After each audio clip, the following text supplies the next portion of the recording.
It's funny though, just because what's on my brain is like you brought up those new Magneto combos that are happening on Twitter. Yeah. Chaos has been uploading a lot of MVC2 stuff, touching some Magneto, touching some Iron Man, some crazy Sentinel fly on fly in the corner. Ching, ching, ching, ching, ching. I think it's one of the coolest sound effects. Just Sentinel stomping the out of people. Yeah. The sound effects are cool. It's so good. Yeah. No, the sound effects are cool. There is a rhythm. There's a thing to like pretty advanced combos that have a rhythm to them that is like fun to hear. Yeah. The Sentinel air dashes for sure. Put dive. Put dive. The classic. Put dive.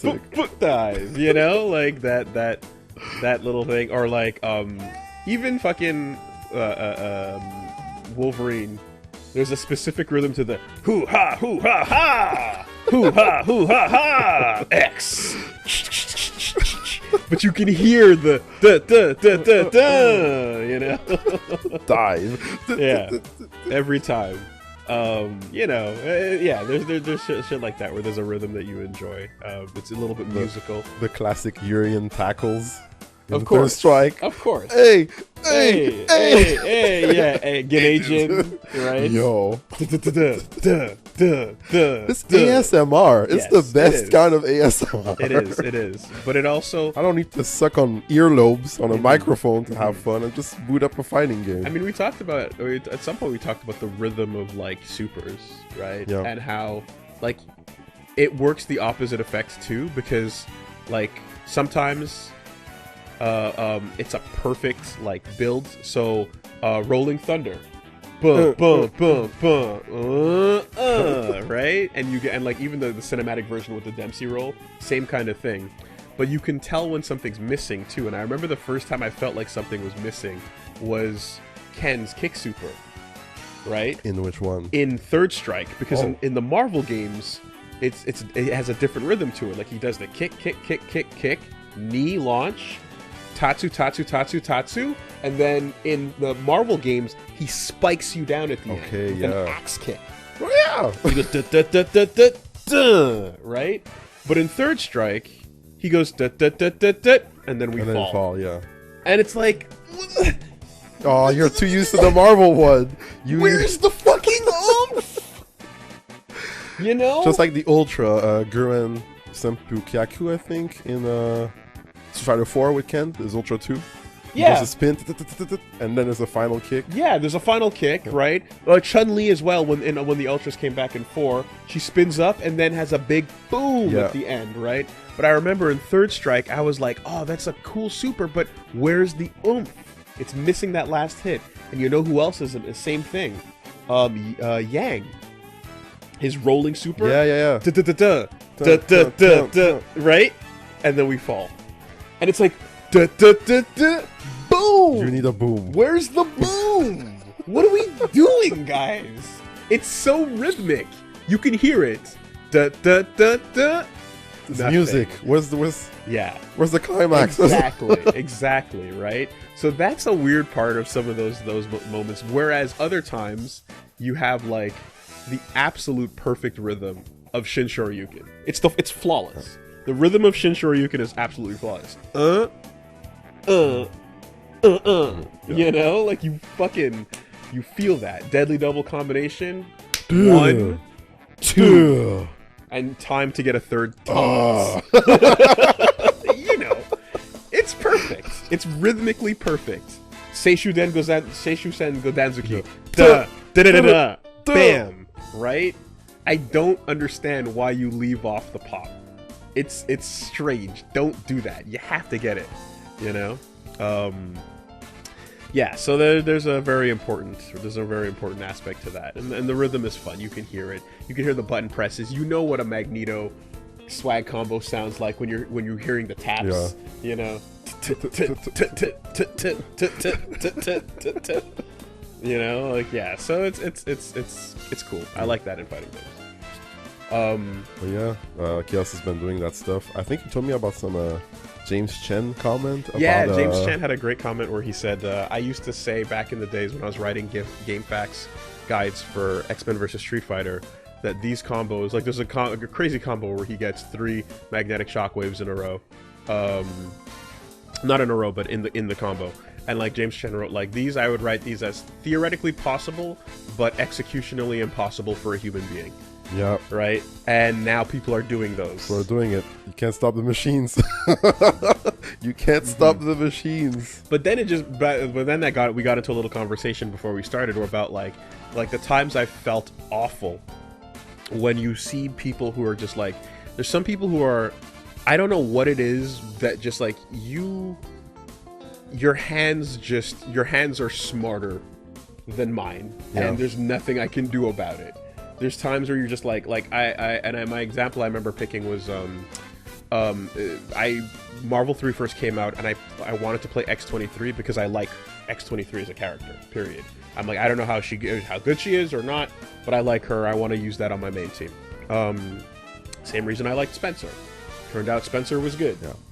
X-23 turns out not super viable unless you have godlike execution. Yeah. And I remember trying to learn how to do her loops because she had a whole series of it's like ABC, quarter circle back, M to get the hop into mid-air, and then it was M, H, down H, quarter circle forward light, and then mash light, and get 1 hit to pick them back up, and then do the loop again. But if you hit light twice, you fucked up because you prorated too many buttons. To mash until that first light comes out, and then instantly confirm it, right? Okay. And I was like, I just can't. I'm gonna end up. So I can get 1 loop, and then I'd mash, and then I'd get a normal air combo afterwards. Okay, yeah. But you want to get optimal loops for all that damage, and I couldn't fucking do it. But there was on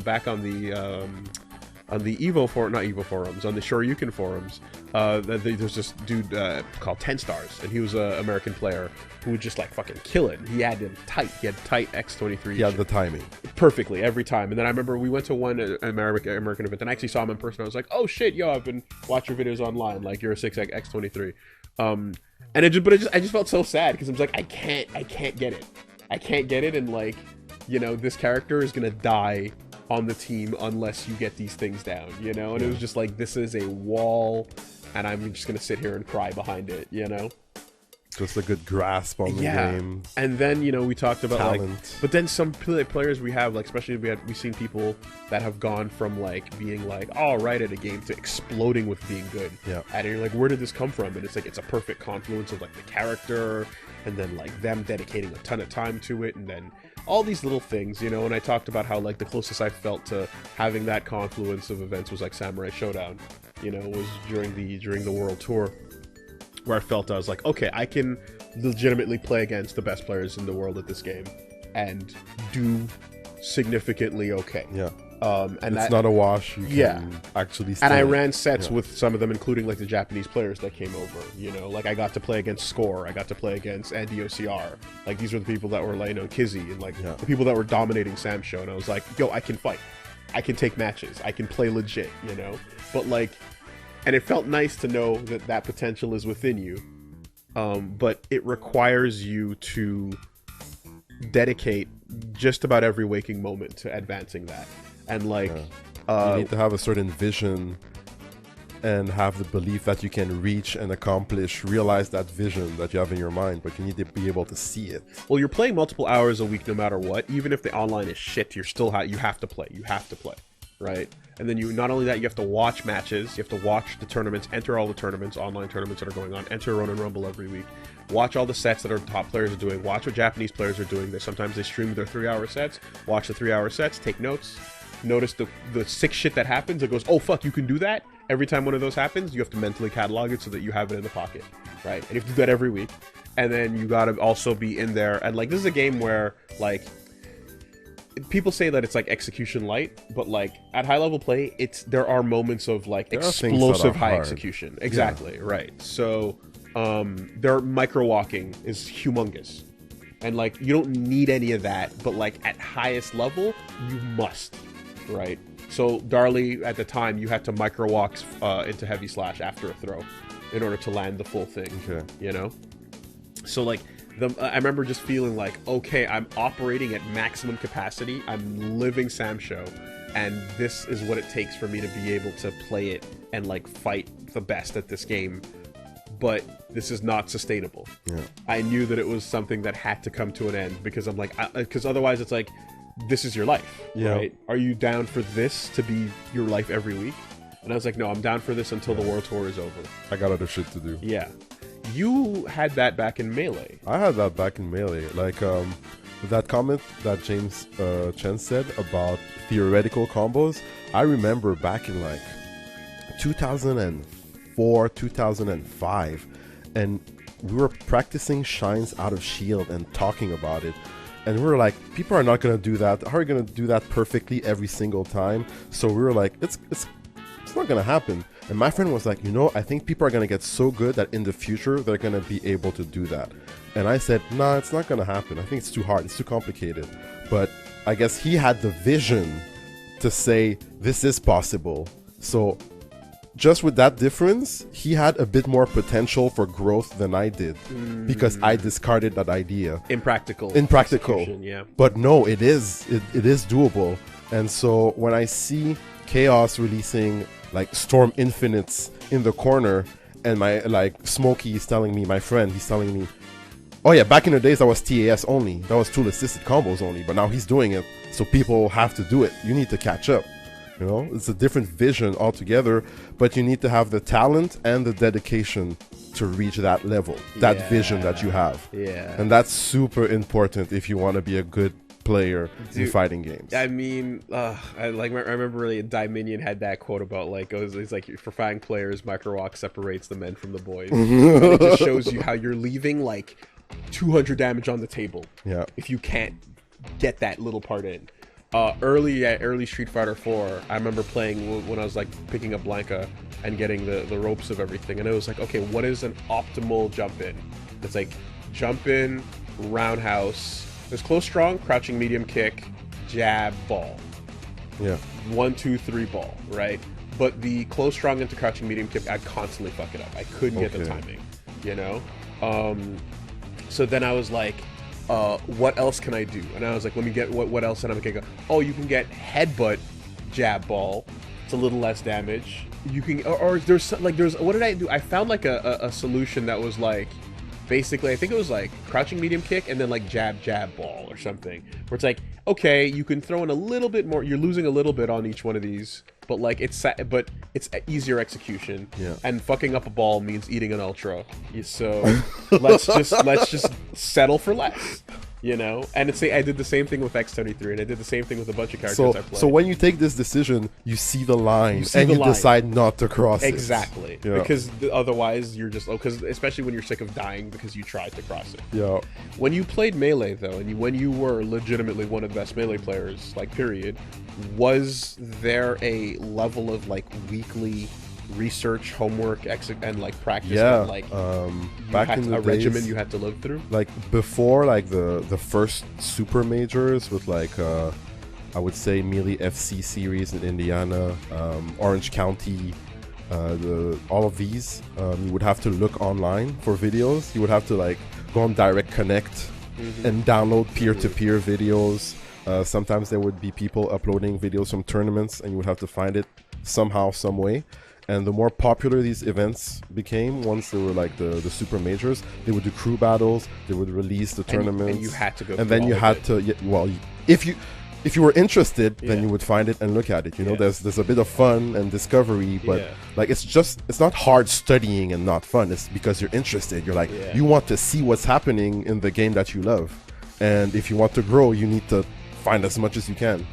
Everything, you need to watch it. It was hard, but you know, I think the younger you are, and like the less you kind of have like with like, let's say like school or something like that to worry about, the easier it is to fully immerse yourself, right? And that can go for just about anything, really. Like if it doesn't end up being that, it can be learning every single thing about Dark Souls. You know what I mean? Like you can throw yourself infinitely into stuff. And like when you have the ability to throw yourself infinitely into fighting games and lapping them and stuff, you can go really, really far. Trying to do that in my modern like life with all the shit I have going on all the time, I can see with Sam shows just how impossible it was, because there's always other things that you could be doing, always other things to catch up on, you know. Yeah, I suppose it might not have been that bad back when, you know, you were living that, but like at the same time, if you took 2 weeks off and you came back to friendlies, like there's a level where if you play enough and you're deep enough, you can stop playing for 2 weeks and you're still hot. And I was at that level at a certain point. Jeez, yeah, okay. But yeah, usually if you miss 2 weeks, 3 weeks, you need a little buffer to get back into it. But like that's how long, like that's how quickly you can cool off on something. Yeah. You know, and that was a really bad feeling too. Like right now, like a week, 2 weeks, it can kill everything. But back in the days, I was in it so much that 2 weeks it didn't matter. It was, I was gonna get it somehow. You know, I was gonna go and get it somehow. Those combos, man, that shit is like, I respect it. It's the coolest shit ever. If you pull it off in match, swag. Yeah. You know, hopefully it's not like mandatory, and hopefully it's not like it's like, oh, this has to become match practical type of thing. You know, hopefully you could because that is, because you see shit with like Manat, you know, where they're just jumping over you and you know, like that just happened, and it's just like, man, all right, you can practice these like flexes, but don't tell me you need to know how to do this. You know, as long as it's in the realm of like optional swag, that's fine. If it ever becomes mandatory to keep up with high level play, then I'm out. There's another thing where if you're like in it enough and if you're high level enough, you'll see something that's swag and you'll go, how can I make that practical? And that means that you have a great handle on the game. Okay. Yeah. Okay. Like you would see somebody hit with a like reverse hitbox or whatever, and you'd be like, wow, that's crazy, but can I actually do it? And then you do it with intention behind it, and you're like, oh, I can do things with it.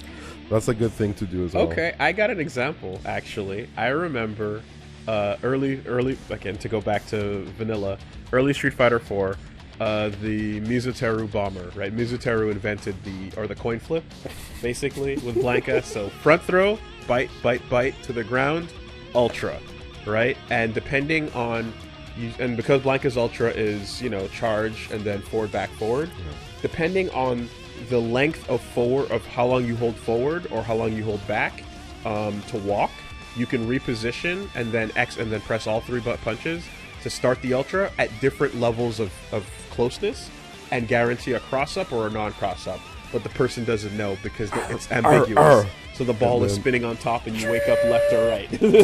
Yeah, exactly. Oh my god. And you could do it really obvious in some cases too by like holding forward for a long time. It's like, okay, it's guaranteed a cross up at this point, right? But that shit was dope. It was a nice coin flip, and it was nasty, and everyone hated it because they're like, what the fuck? How can you tell if you do it properly ambiguous? And it chipped a lot too. Chipped a lot, so even if you blocked it. But you could punish it heavily if you blocked it, right? Yeah. So, yeah. But it was great. The 50-50 was wonderful. But after a certain point, everyone could look at the where Blanca's hands are on their character on the ground. Oh, okay. And you could, if you're not sleeping, you could pay attention to where that is and then which it's going to be. A lot of people didn't do it. A lot of the best players didn't do it. But you could look at, is his hand on my knees or my thighs? Okay. It's going to cross up, right? And so I remember at one point, I was playing with, I think it was like Ramio, one of our players, and then like, there was a moment of like, yo, what if I just do some stupid shit? And it was like, I just did it, like, I started the charge, I did the front throw, started the charge, and then I did a really like forward, back, forward, like that input, and then he wakes up, and I just did another throw. Yeah, because waiting. And I was just like, oh yeah, no, because now you're staring at your thighs, you're waiting to see the moment, your brain is spiking into... Nothing happened. Oh my god, I got thrown. And it was great, and I was like, oh, we just add some spice on that, right? If they're staring and they're looking, and then I can do it on the second rap. Yeah. Or not, you know, or whatever the case is. but little things like that to just throw your shit off, and then maybe if I do it the second time, you're not looking, or whatever, you know.